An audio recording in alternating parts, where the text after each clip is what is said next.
asirin kirfe kan wani ya zo ya ganni da ba wanda zai ganki. Rayuwar Arewa. Abubuwan da ya digga su nan sun yi yawa. Kun san ba komai yasa na tattara ku a nan ba face illa rashin gaskiya da amana. Amma dai dala in an je an sai da nonon nan a riko mani biredi. Tsaro ya wadata kasan nan yanzu enough.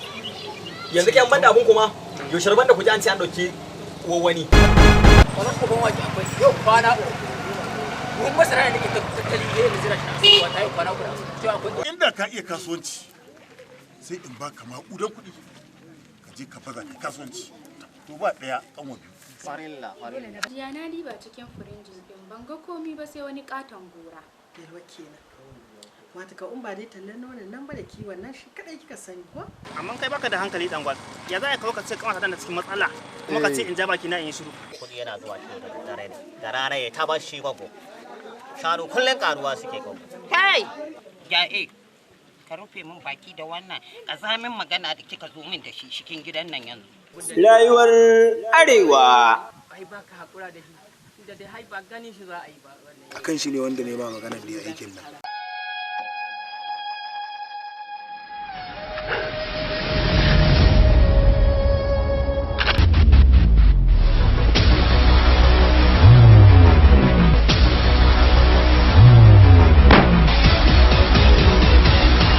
Rayuwar Arewa.